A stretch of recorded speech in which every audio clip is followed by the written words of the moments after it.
two women very important in your life, and you kill them both.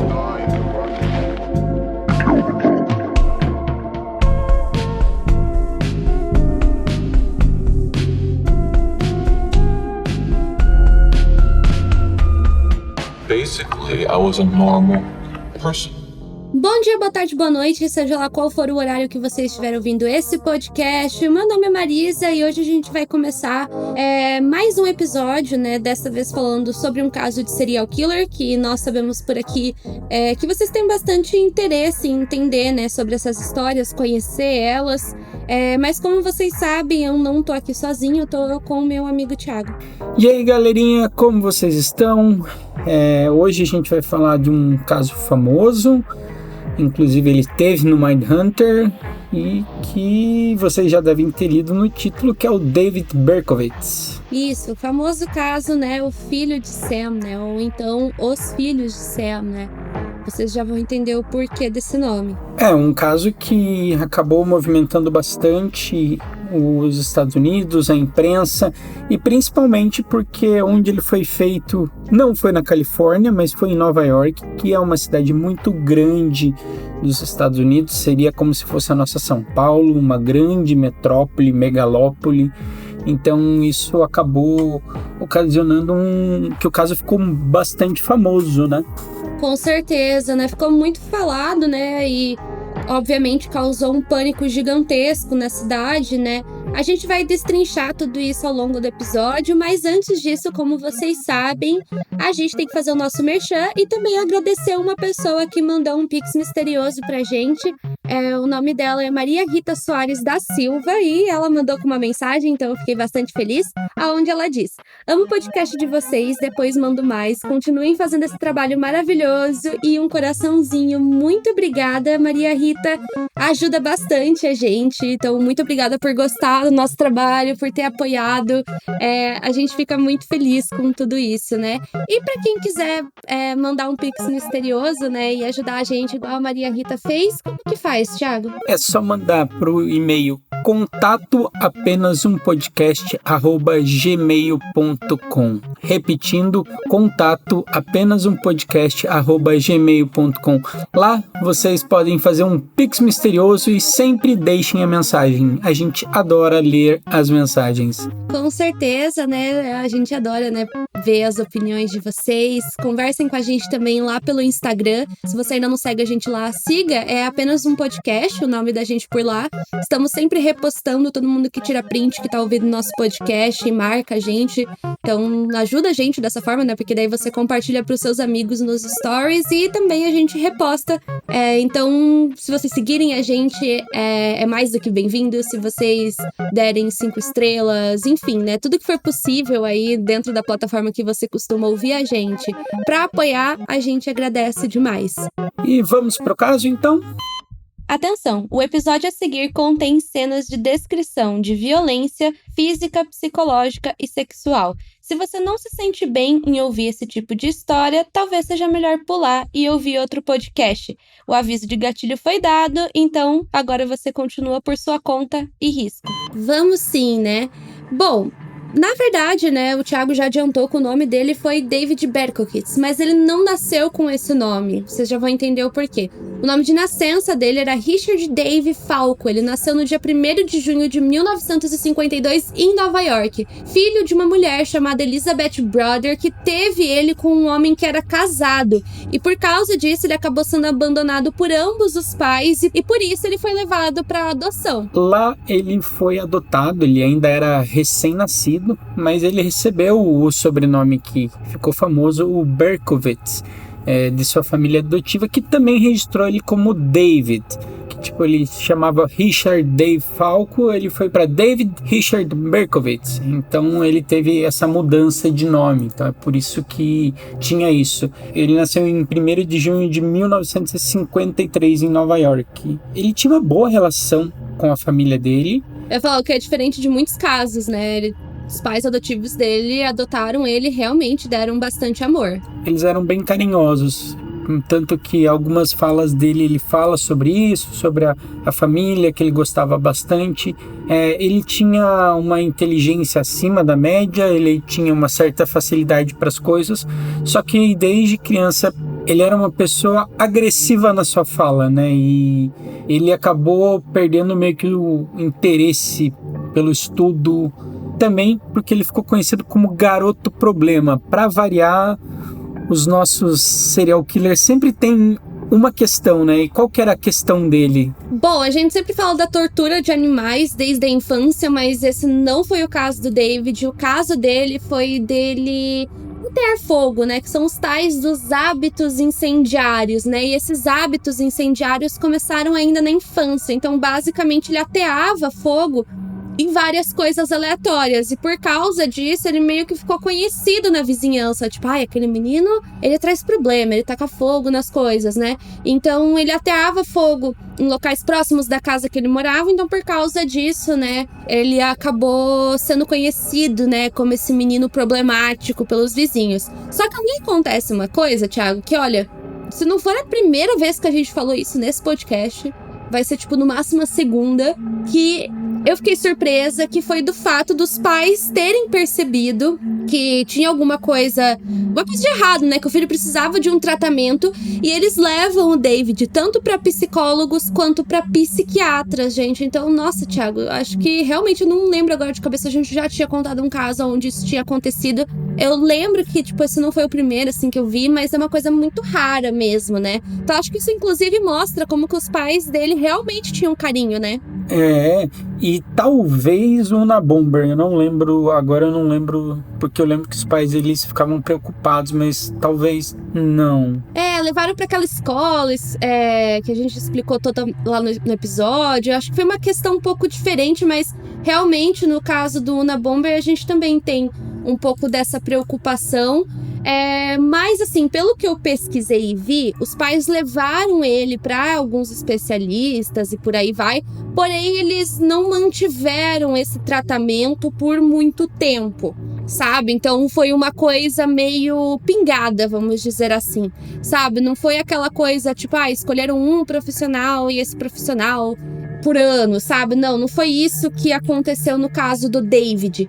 E eu acredito que talvez isso tenha sido uma pena, né, que isso aconteceu, né? Porque talvez, né, aquela coisa, né? Será que se tivesse mantido o tratamento? Aquelas coisas que a gente sempre conversa aqui no podcast, né? Mas houve essa intenção. E daí a gente vai dar um salto temporal, né? Porque a mãe adotiva do David acaba falecendo, infelizmente. Nessa mesma época, ele se alista no exército, aonde ele vai servir na Coreia do Sul. E em 1974, ele foi dispensado com honrarias do exército. E daí, depois que ele volta para a terra natal, qual que foi a primeira coisa que ele quis fazer?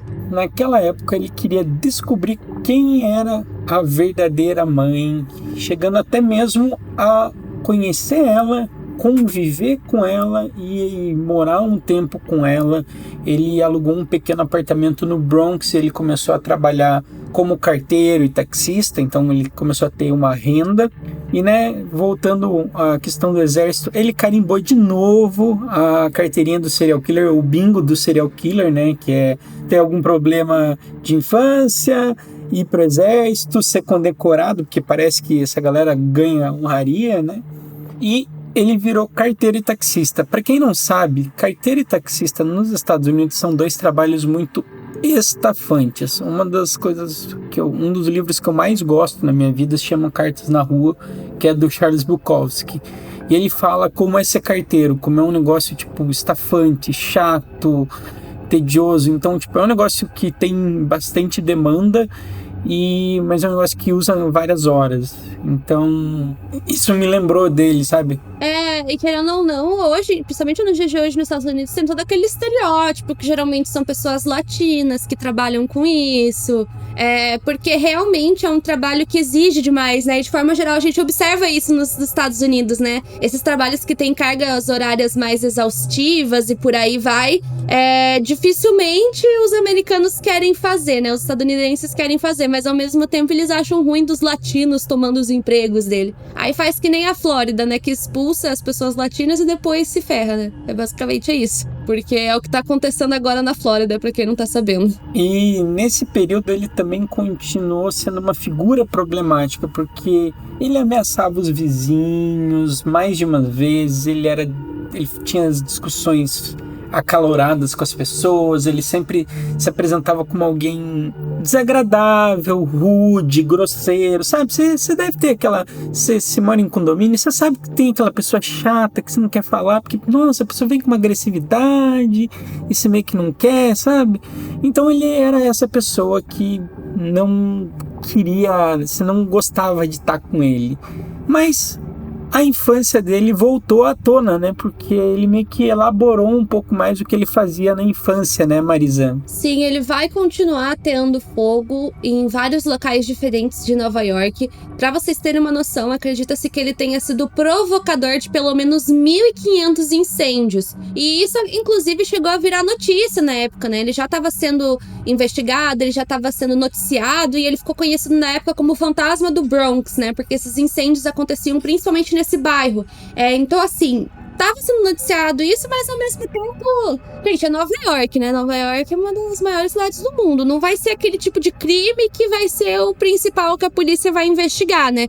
Porque, querendo ou não, nesse primeiro momento, assim, ele tacava fogo nas coisas? Tacava, mas não tava machucando pessoas, não tava machucando, sei lá, animais, não tava acontecendo nada muito, assim, grave, se é que vocês me entendem. Claro, coisas estavam sendo incendiadas, mas ao mesmo tempo não era a prioridade da polícia, não era a prioridade de investigação. Então, por mais que fosse falado na época, também não era uma coisa assim, nossa, amplamente discutida, igual vai ser quando ele vai começar a cometer os assassinatos em si. Mas antes disso, a gente vai entrar num fator que é muito importante dentro do caso do David, que vai acontecer no ano de 1975, quando ele decide entrar em um culto, né, que dizem que era um culto satânico, onde as pessoas que frequentavam esse culto, de várias formas, se comunicar com espíritos, eram pessoas que consumiam pornografia extremamente pesada, né, aquelas coisas mais sádicas, assim mesmo, mais violentas. Era um local onde havia um incentivo para a prática de atitudes violentas, né, como crimes, né, era incentivado isso, e também era incentivado o uso de drogas, né, onde eles falavam que, enfim, né, consumindo drogas eles poderiam receber essas visões, esses espíritos, prever até mesmo o futuro. Então, essa seita, né, que acho que até é discutido sobre isso no documentário chamado Os Filhos de Sam lá na Netflix, foi uma seita, assim, que pelo que eu pesquisei vagamente sobre o assunto, e envolveu muitas pessoas, tem toda uma questão que dizem, ele não foi a única pessoa dessa seita a cometer crimes, né, enfim, tem toda uma questão envolvendo essa seita mesmo. Então, isso é muito importante, porque vai ser meio que a partir desse momento que ele vai começar a cometer assassinatos, ou que pelo menos ele vai tentar, porque na primeira tentativa ele não consegue matar as vítimas. Porque acontece, na época de Natal ele tentou atacar duas garotas com uma faca, mas nenhuma delas se feriu. E aí começa esse ódio que o David vai ter pelas mulheres. Ele não se sentia desejado por elas. Além disso, ele não tinha uma vida social tirando isso. Então, sabe, ele não saía com pessoas, ele não conversava. Ele só ia para aquele culto que era um, digamos, disseminador de ódio, disseminador de atitudes, no mínimo, questionáveis, perigosas. Então... Tem até uma questão que dizem que foi a madrasta dele que apresentou a ele a esse culto, né? Mas eu não cheguei a ler muito sobre isso. E também vai ser nesse período que ele vai estar nesse grupo, que ele vai desenvolver outra coisa que é carimbinho, né, na ficha do serial killer, que é o ódio pelas mulheres, né? Sempre vai ter um ódio específico por um grupo, mas normalmente a gente observa que são as mulheres, né? Porque basicamente ele falava que ele se sentia, como é que eu posso dizer? Ele não se sentia desejado por elas. Então, como o Thiago já adiantou, ele não tinha vida social e também ele não tinha vida amorosa. Ele achava que as mulheres, sei lá, não estavam dando atenção pra ele o suficiente. Céu, né? Vamos ser sinceros, né? Uma coisa, incéis do passado. Daqui a pouco vai ter essa série no History, os incéis do passado, sabe? Alguma coisa assim. Porque é bem isso que aconteceu no caso, sabe? As mulheres não davam atenção pra ele, então isso foi o suficiente pra ele desenvolver um ódio gigantesco por mulheres. Ele chegou a matar homens? Sim, mas a gente percebe que a prioridade dele era sempre matar mulheres. Mas, né, desde o começo desse podcast, né, o título do podcast, a capa do podcast, tá tudo escrito O Filho de Sam. Mas por que o Filho de Sam? O pai dele se chamava Sam? Não. Então, assim, da onde veio esse nome, né? E assim, Thiago, é aquela coisa, né? Basicamente, nessa época, ele tava morando em Yonkers, também em Nova York, e o vizinho dele tinha um labrador, que, de acordo com o David, estava possuído pelo próprio Satã. E o cachorro mandava ele cometer os assassinatos, né? Então ele fez basicamente aquela coisa que a gente fazia quando era criança, né? De falar que o cachorro tinha comido a atividade, né? Só que falou que o cachorro que estava possuído que estava mandando ele cometer esses assassinatos. E não foi só por isso. E falou mais coisa do cachorro, na real, né? Ele chega a falar que ele tentou matar o cachorro algumas vezes, mas ele não conseguiu, porque o cachorro era uma força maligna que era muito superior a ele, sabe? Umas doideiras assim. Ele não conseguiu, digamos, matar o cachorro, ou ele não quis, né? E lá por 1976, os crimes eles começam. Ele sai em busca das vítimas e ele escolhe abordar e ele atirava na direção delas, né? Tipo, pegar a vítima de surpresa mesmo. E também tinha uma curiosidade sobre o caso dele, que ele não atacava uma vítima. Normalmente a gente tem um perfil de criminoso que ele tenta pegar a pessoa sempre quando ela tá em uma pessoa só, né, para ser mais fácil tanto a abordagem quanto, sei lá, por exemplo, o assassino de Golden State, que ele tentava pegar as pessoas quando elas estavam sozinhas e etc. Ele fazia uma coisa mais aleatória, mas não tão aleatória, né? Ele tentava escolher essas pessoas e abordar elas, e eles acabavam escolhendo sempre suas vítimas em dupla, né? Então, se você vai ver, são sempre, nos ataques dele, duas pessoas e duas pessoas. Geralmente ele abordava essas pessoas ou quando elas estavam dentro de carros ou então quando elas estavam chegando em casa. Então é aquilo que eu falei, né? Ele pegava as vítimas de surpresa. E inicialmente, antes dele receber esse nome, né, Filho de Sam, até porque até esse momento, obviamente, a polícia não tinha ideia desse cachorro aí, de toda essa ideia que ele teve, ele estava recebendo o nome de assassino do calibre 44, porque ele sempre usava uma arma calibre 44. Mas tudo mudou depois que a polícia recebeu um bilhete escrito pelo próprio David, aonde basicamente ele relatava isso que eu contei pra vocês, e eu vou ler agora um trecho desse bilhete, né, um trecho dessa carta, pra vocês terem uma noção do que estava escrito.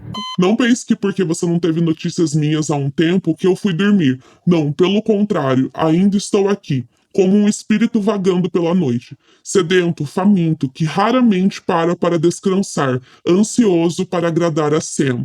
Então, já mostra um pouquinho como que era o perfil dele, né, psicologicamente falando, e vai ser através desses bilhetes, né, que ele fala do tal Sam e por aí vai, que ele vai receber, né, o nome de Filho de Sam, porque ele se referia como Filho de Sam. Então, nas cartas, né, assim como o Zodíaco assinava como Zodíaco, ele assinava como Filho de Sam. E uma coisa que é um fator muito importante da gente ter em mente é que esse caso não só aconteceu em Nova York, como aconteceu no verão de Nova York, né? Então imaginem, a cidade estava lotada, é uma cidade que comumente está lotada, mas devia estar cheia de turistas, cheia de pessoas, então imagina o pânico que tudo isso causou. Ao todo, ele fez 6 vítimas naquele verão, ele deixou 12 pessoas gravemente feridas, então aí já são 18 pessoas. Como a gente falou, algumas vítimas que ele atacava em dupla, temos vítimas como a Donna Lauria e a Jodie Valentine, que elas foram atacadas no dia 29 de julho de 1976, o Calderano e a Rosemary Keane, que elas foram atacadas no dia 23 de outubro de 76, a Donna DiMasia e Joanne Lowndes, que são atacados em dia 26 de novembro 76, e uma coisa que me chama a atenção é meio que o dia 20 ser meio que do ataque. Eu não sei se isso tem alguma questão, mas ele sempre atacava pelo dia 20, então tipo, dia 29 de julho de 76, 23 de outubro de 76, 26 de novembro de 76. Ele também tem um ataque dia 30 de janeiro de 1977, Então, meio que num período de 1 ano, ele faz vários ataques, né, Marisa? Isso, né? Sempre intervalado entre si. E pra você ter uma noção do pânico que foi causado na cidade, foi que vários bares e restaurantes começaram a fechar mais cedo. Vale lembrar que Nova York praticamente sempre foi uma cidade daquelas que funcionavam praticamente 24 horas.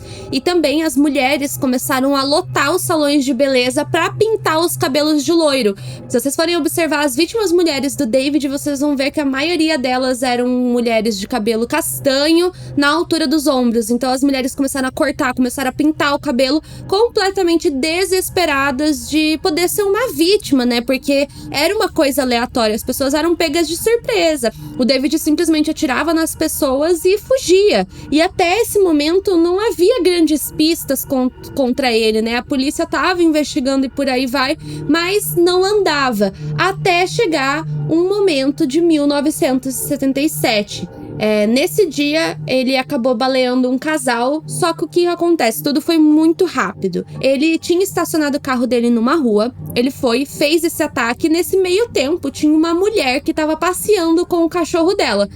Ali bem de boa, passeando com um cachorro, até que ela vê esse homem correndo, entrando dentro do carro e indo embora. Só que como ela estava ali há bastante tempo, ela tinha percebido que pouco tempo antes desse homem entrar correndo dentro do carro, a polícia tinha multado aquele mesmo carro. Ela acha esse comportamento estranho e no dia seguinte ela vê a notícia que mais um casal tinha sido baleado. Então ela associa as duas coisas, né? Um cara com comportamento suspeito, foi na mesma área, ele pega o carro e sai fugido, né? Então ela pega essa informação e leva até a polícia. Nisso eles conseguem rastrear a multa, que obviamente tinha a placa do carro. E no dia seguinte, né, com diversas provas, incluindo, né, o fato que eles descobriram o endereço do David, eles vão até a casa dele e lá eles encontram várias coisas, né? A polícia achou diversas provas dentro do carro dele, na casa dele. Tinha também as paredes que eram rabiscadas com pentagramas, os diários relatando detalhadamente cada crime. Então ele era uma pessoa detalhista, ele, que a gente chama de prêmios ou troféus no mundo do crime, digamos assim, que tem no mundo serial killers, é que eles normalmente têm um troféu, alguma coisa que lembra eles. No caso do Sam, ele anotava tudo, tanto quando ele já era o piromaníaco incendiário, ele anotava. Então ele também tinha essa questão de anotar datas, horas e etc. Então a polícia conseguiu várias provas para incriminar o David. E outra coisa que aconteceu é que um dos jornais muito famosos em Nova York, o New York Post, ele foi comprado por uma pessoa, por um australiano, um publicista australiano chamado Rupert Murdoch. Ele tinha adquirido recentemente o Washington Post e ele começou a fazer uma cobertura bem sensacionalista da época. E aí acabou também criando um frenesi na mídia, um medo disso tudo, né? Com todas essas provas, a polícia vai e tenta fazer ele confessar, né? E ele chega a confessar? Sim, ele confessa todos os crimes, tanto que assim que ele é preso, na verdade, ele já detalha tudo o que aconteceu. E acontece uma movimentação diferente, né? Que basicamente ele não quis atestar a insanidade. Ele foi condenado a 6 penas de 25 anos de prisão, uma para cada assassinato. E uma coisa muito diferente que acontece no caso dele, de várias que a gente contou por aqui, é que além dele não tentar atestar a insanidade, né?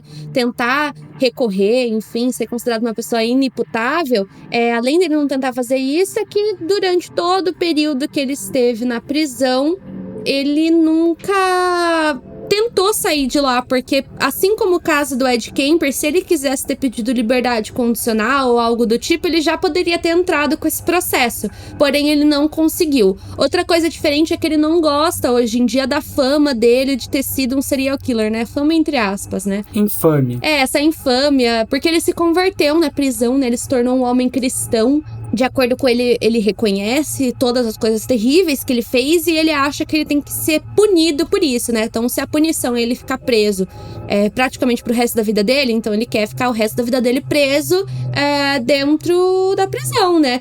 Tanto que, pra vocês terem uma noção, teve um colega de cela que tentou matar ele. Ele quase foi decapitado por esse colega, pra vocês terem uma noção. Porém, mesmo assim, ele não quis denunciar esse colega de cela, porque, de acordo com ele, ele merecia aquilo. Afinal, ele tinha feito coisas horríveis com pessoas. Pra gente ver uma coisa bem diferente, né? De outros serial killers que a gente já contou por aqui. E, inclusive, ele tem até um site, né?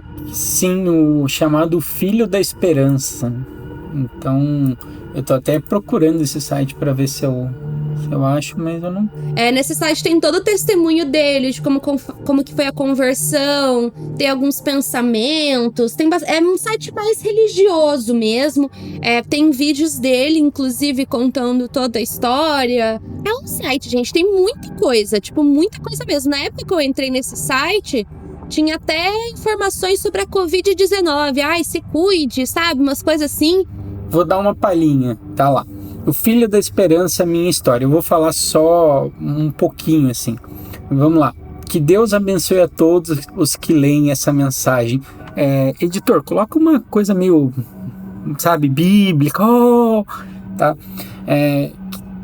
Que Deus abençoe todos que leem essa mensagem. Meu nome é David Berkowitz e eu sou um prisioneiro que está preso desde 1977. Fui condenado pelo resto da vida. Meu caso criminal é bem conhecido. Fui chamado de atirador filho de Sam. A tradução deve estar mal feita, mas beleza. 10 anos depois, em 1987, quando eu estava em uma cela fria e solitária, Deus tomou posse da minha vida. Aqui está a minha história de esperança. Ele diz sobre ele ser uma criança atormentada, uma força que estava trabalhando contra ele, lutando contra pensamentos de suicídio. Tanto que esse é o testemunho dele, gente, tem tradução para várias línguas. O nome do site mesmo é ariseandshine.org e tem uma outra aba ali chamada My Apology, que é tipo meu pedido de desculpas, né, meu pedido de perdão, que ele fala, né, que ele se sente, que ele pede perdão e que ele se arrepende profundamente de toda a dor que ele causou. Enfim, né, gente, a gente vê várias coisas aqui, tem várias entrevistas, tem ali uma parte que é os journals, né, que eu não sei se é como se fosse um diário, eu acho que é tipo um diário mesmo. Algumas mensagens bíblicas, é um site, né, provavelmente ele deve ter conseguido algum tipo de autorização dentro da prisão, né, obviamente não deve ser ele que mantém esse site, deve ter pessoas que postam, né, o que ele pede.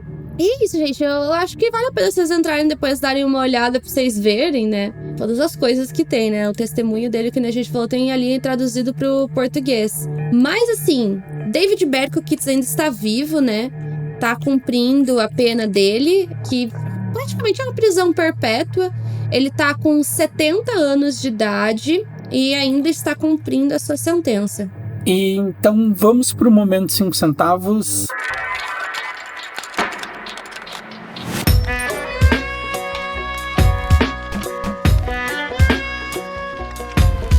O que você achou desse caso? Ele é um pouco diferente do que a gente tem, e também acho legal você trazer o documentário do Netflix. Tanto eu quanto você não assistimos. Eu pesquisei um pouco a respeito, que ele é uma teoria, né, como a Marisa já falou, é uma teoria que não foi só ele que cometeu esses crimes. Ele teve, digamos, várias pessoas que estavam envolvidas, e o documentário ele tenta, digamos, provar que não foi só ele que fez, né, Marisa? Isso, então assim, prometemos eu e o Thiago que vamos assistir e depois a gente comenta sobre o documentário, né, não deu tempo, até porque eu falo pra vocês, no meu tempo livre eu prefiro assistir coisas coloridas, né. Olha, esse caso, assim, eu sinceramente não duvido dessa questão da seita, até porque estamos na década de 70 nos Estados Unidos, né? Estados Unidos em si é um dos países que a gente tem mais essa questão de seitas e grupos que são realmente perigosos, né? Já falamos aqui da família Manson, já falamos sobre a seita de Synanon, sobre Heaven's Gate, podem ter certeza que vai vir muitos outros casos de seita aqui, porque esses grupos, né, que cometem crimes, que têm ideologias bem erradas, não são um ou outro, temos vários, inclusive várias, tanto que acho que principalmente depois do caso da família Manson, Os Estados Unidos, eles têm hoje em dia todo um programa de monitoração de seitas e por aí vai, mas muitas vezes essas seitas não ferem outras pessoas fora da seita, né? Às vezes tem toda uma questão psicológica das pessoas que estão dentro dela, né? Por isso que eu acho uma questão muito interessante, por exemplo, de ser estudada psicologicamente falando, em várias outras questões. Esse caso do David, que nem eu falei, eu não duvido dessa questão de seita, até porque a gente tem relatos de que realmente ele entrou em um grupo, que nem a gente mencionou anteriormente. Aí essa questão, tem muita gente que me pergunta, né, desse caso, mas você acha que ele se arrependeu mesmo dos crimes que ele cometeu? Gente, a gente não sabe, né? Ninguém aqui é formiguinha pra entrar dentro do cérebro dele pra ter uma noção, né? Tem gente que vai acreditar, tem outras pessoas que não. Olha, eu acho que assim, sinceramente, não faz mais do que a obrigação dele. Não que ele precisava ter se convertido e tal, mas pedir desculpa e... Porque realmente, quando você entra no site dele e você lê as coisas, parece que realmente houve um arrependimento, né? Que nem eu falei, eu recomendo que vocês entrem no site e deem uma olhada em todas as abas ali rapidinho, pra vocês observarem tudo, até a questão do comportamento dele dentro da prisão, porque, como eu mencionei, ele poderia ter recorrido à liberdade condicional, ele poderia ter denunciado o colega dele que tentou matar, mas ele nunca quis nada disso. O que ele fez é horrível, eu acho que a prisão, inclusive, uma das funções da prisão é justamente essa, né? A pessoa ter tempo e refletir sobre as coisas que ela fez, né? E realmente, se você for olhar o site, parece como eu peguei o site traduzido rapidinho, você pega o site em inglês e realmente parece uma pessoa que tá arrependida. E outra coisa que eu queria falar é que na época que ele tava cometendo lá por ser 70 e etc., quando ele comete os crimes dele, tem um fenômeno que é muito estudado hoje em dia, ou vamos dizer, mais estudado hoje em dia, que rolou, que eles acreditam que tem rolado muito na década de 70, 80 e 90, que é o chamado pânico satânico.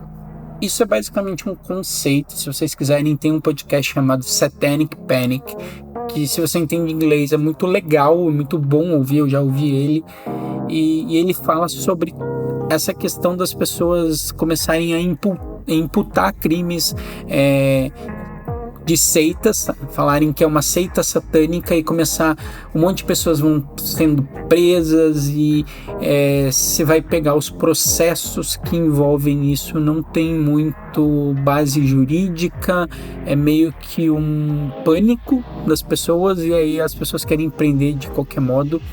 Se você já ouviu o caso Evandro, o Ivan Mizanzuki, ele tem uma das teorias que o caso Evandro foi pânico satânico. Para quem não sabe, é o caso do menino Evandro Ramos Caetano, que a polícia do Paraná acabou prendendo o que eles chamavam de os bruxos de Guaratuba, o caso ficou bem conhecido como isso, e também tem vários desses aspectos de pânico satânico. Então, eu quero muito ver o documentário, eu não sabia da existência desse documentário, eu fiquei muito curioso. E eu acho que por hoje é só.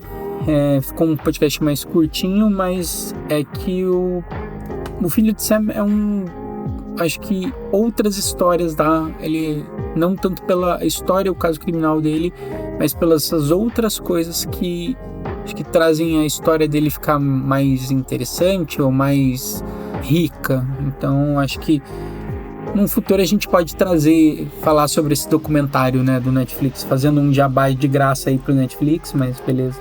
Isso, né? Então é isso o podcast de hoje, gente. Aguardamos vocês aqui na semana que vem. Muito obrigada a quem ouviu até o final. Um beijo, até a próxima. Tchau, tchau, galera.